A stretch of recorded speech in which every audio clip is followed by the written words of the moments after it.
Hey everyone, it's Nikki, and in today's video, I'm going to be talking, finally, about Zootopia. Zootopia is a film by Walt Disney Animated Studios that was directed by Byron Howard and Rich Moore, and written by Jared Bush and Phil Johnston. It is a 3D animated film, and it was released on March 4th, 2016. Zootopia is about Judy Hopps, a rabbit from a rural town who dreams of becoming a police officer in Zootopia, a big metropolitan city in the unnamed country where she lives. However, because Judy is a bunny, she faces multiple hurdles to becoming a police officer, and along the way she ends up inadvertently teamed up with Nick Wilde, a con artist, to try and solve a mystery of disappearing predators in Zootopia. Just wanted to mention that there will be spoilers in this video. So before I start talking about the technical elements of this film, I wanted to go over some of my favorite parts. So the first thing I wanted to mention was the very beginning of the film. There's a scene that acts as exposition where young Judy is in a play that tells the history of Zootopia and how these animals have become more civilized. And there's this one kid in the play who is the kind of instrumentalist behind it, and he plays like a little xylophone, he has a boombox, and he's just very cute. And I also just really like this scene in general, how it integrated exposition in an interesting way rather than just being kind of dumping it on us like we're animals, but we evolved to become more smart or whatever. I thought it was an interesting premise. The next thing I really liked was the training montage of Judy going through the police academy. You first see her failing everything and just struggling to get by, but she learns along the way how to use her strengths as a rabbit in order to eventually become a police officer. Then there's the scene where Judy in the audience finally sees Zootopia in all its glory for the first time as she enters the city via train. It's really cool to see how the different ecosystems in the different neighborhoods are like manually operated. Like you see big air conditioners in the tundra town, and there's all these like fake rains in some of the more tropical areas. And it was just really cool to see the world building kind of all summed up in this one scene. A bit later in the film, Judy is having kind of a down day because she's been essentially made a meter maid rather than being the rough and tough police officer that she thought she was going to be. And so she starts trying to listen to music to cheer her up, but as she's going through all the radio stations, they're all playing sad and gloomy music. And even her next door neighbors, who are kind of like recurring background characters, start like yelling at her to turn the music down and stop moping, which I thought was very funny. Then there's the first scene with Mr. Big, who is obviously a reference to The Godfather and similar type movies.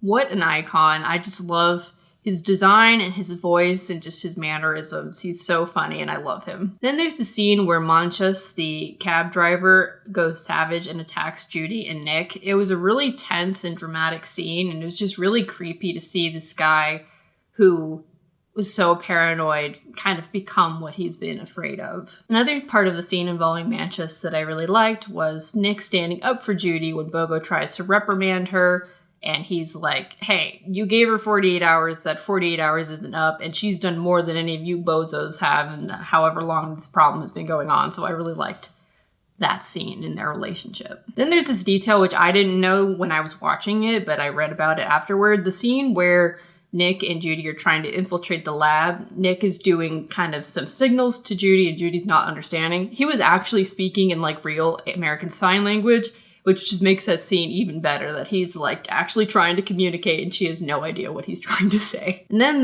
it's a weird thing to like, but I think it really has thematic significance in this film, is the scene where Judy reveals her own internal prejudice against predators during the press conference where she was describing like why these predators may be going savage, and then Nick's subsequent reproach of her actions and the fact that she's still carrying around fox spray and those kinds of things. I thought it made the thematic undertones of the film just way stronger in addressing that not only is she prejudiced against her being a rabbit, but she has her own prejudices. She's not just an innocent bystander in this whole convoluted system of oppression. Speaking of Nick and Judy getting into arguments, there's the scene where Judy comes to reconcile with Nick, and she's very emotional and really trying to apologize to him, and he ends up using the pen that she used to incriminate him to make fun of her, and I just thought that was a very cute, sweet moment. And finally, there's the reason that Weaselton, who's this crook that Judy nabs early on in the movie. There's a reason why he took part in this scheme to smuggle night howlers. They offered me what I couldn't refuse. Money. Alright, and now I'm going to move on to some of the more technical elements of this film, which include the storytelling and writing, the art style and character design, the setting and world building, their performances, and the sound and music. Storytelling and writing. I really enjoyed the storytelling in this film. While the art is certainly beautiful, and I'll get to that in a bit, I really think the thing that stands out most about Zootopia is its storytelling. Judy's arc, going from this kind of over-optimistic kid to facing the harsh reality, only to overcome that harsh reality and make the world a better place, was really heartwarming. I also like how the film isn't one-sided in its depiction of oppression. While Judy faces discrimination based on her species, such as being put on meter-maid duty by Chief Bogo and having kind of microaggressions thrown her way in the form of Clawhauser calling her cute, for example, she's not innocent of bigotry herself, but she instead learns that she must also be aware of the other types of oppression that other species face in her world. I also think the dialogue in this film is great, particularly the banter between Nick and Judy. Art style and character design. I love the art style of this movie. It looks like a 2D Disney film translated perfectly into 3D. The fur textures look great, the artificial ecosystems throughout Zootopia are awesome, and the characters just generally are very cute and lovable. Setting and world building.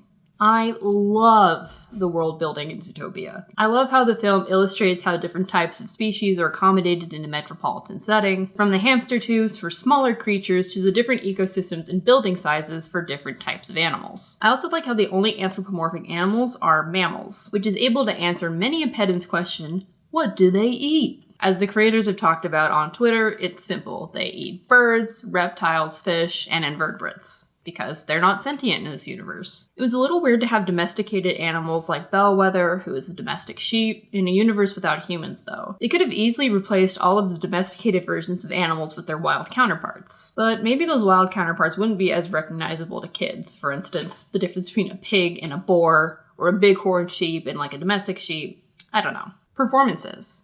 The performances in this film are great. I think Judy and Nick's voice actors in particular have great chemistry, and they play off each other really well. I also really love Clawhauser, Bellwether, and Frou Frou. Sound and music. I just wanted to mention in this section that Try Everything is an absolute bop. So there are quite a few obvious comparisons that this film has with other media. To start off with, I wanted to mention Sing, which was another animated film from 2016 that featured a world of anthropomorphic animal characters, although it was less critically well received than Zootopia. That world is different from Zootopia in that it does include mammalian species like crocodiles, there's the little squids, but it does also have animals of varying sizes like Zootopia, and they live in a modern civilized world, so it has those things in common. Then there's Kung Fu Panda, which like Sing also has non-mammalian animals. The Kung Fu Panda series kind of has a similar narrative to Zootopia in that Po is a panda who everyone thinks wouldn't be a good dragon warrior, or is incapable of being a dragon warrior because of his species,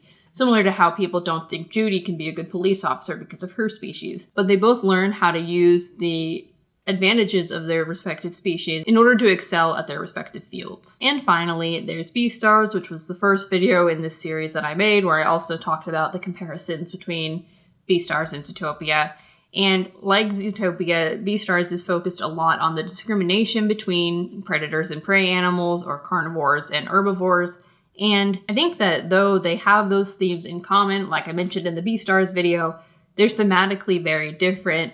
Beastars is very much concerned with the coming-of-age stories of its main characters, whereas Zootopia is really allegorical in nature, as well as more uplifting, probably because it's meant for children and families, as opposed to Zootopia, which has a more mature audience. So my final thoughts on Zootopia are that it is a fun, lively allegory about the harm of prejudice and bigotry, along with a nice surface level story about how if you're passionate about something that doesn't seem like you can do, you can find a way to make it happen. Thanks so much for watching, and I'll see you in the next video. Bye!